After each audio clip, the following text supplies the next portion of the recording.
Greetings, my friends in New Zealand. How honored I am to have been invited to speak at your 8 over 80 event. I am the CEO for the Center for Innovation. My name is Susan Bryan, and it has been my privilege to lead the organization for the last 17 years. I am fascinated by a person's story, and I'm going to actually share my story to give you a bit of a context of who I am. I am a nurse. I've been a nurse for decades. I once was a director of nursing, and I can tell you that it was at that moment as a director of nursing, I realized our system of long term care was very, very broken in the United States. And I wasn't quite sure how to fix it. So my next stop would be in home care. And it was in home care that I sought to do everything I could to keep people supported in their own homes. That, unfortunately, is not always the best place for everybody, and that often it can be costly or socially isolating. So that would take me into a quest to figure out what's new, what's different, and how do we reform long term care. While working at a senior living aged care community, I discovered the greenhouse model. And I went to Tupelo, Mississippi to see and feel and understand what makes that greenhouse model so differently. And I can tell you, it really starts by really understanding our basic and shared humanity and what each of us all need to grow older and to grow older well. So let's unpack the greenhouse model and what it is and what makes it so different. I would say that most people who know about the greenhouse model would focus on what they see, and that is the physical environment. And while that's important, I'm going to start with what I believe is incredibly important, and that's the philosophy that fills those homes. Our core value, meaningful life, is what defines it. It's where we see the person first, the person above their disease, above their diagnosis, above their disability, to really see them as a human being with intrinsic value and worth.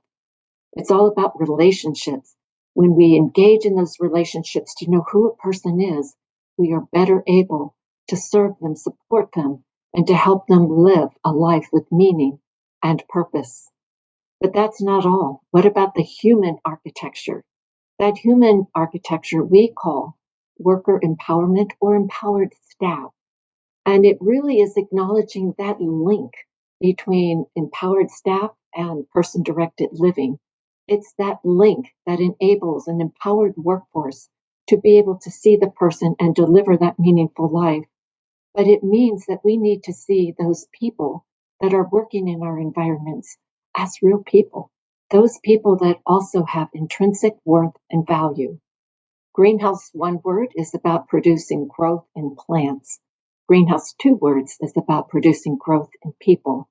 So it's a philosophy that prioritizes the growth for both people that live and work in the homes.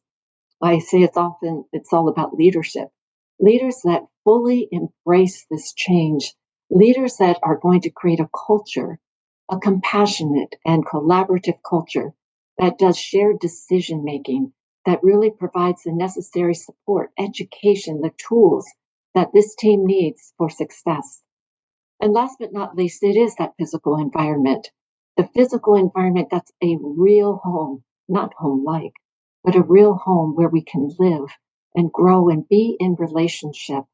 A real home where we've got privacy, private rooms, private baths, where we're able to go outside, where we're able to be in community and have meals together as we would as a family. Meaningful life, empowered staff, and real home. That's what makes the greenhouse so different. That's what makes the greenhouse a global impact. We now have over 400 homes, 8 of which have opened in South Australia. We are in conversation with 2 other places in Australia. We've opened 3 homes in Canada with more along the way, and the rest of those spread out across the United States. I want to issue a call to action to those of you who are there. I know there are leaders there. I know that you're there because you have a vision for something better.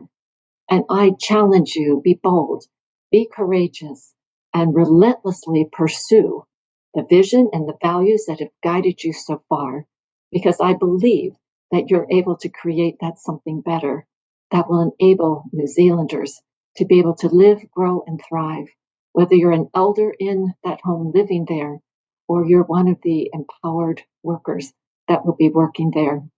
Be bold, and I believe the best is yet to come. Thanks once again for this incredible opportunity. Take care.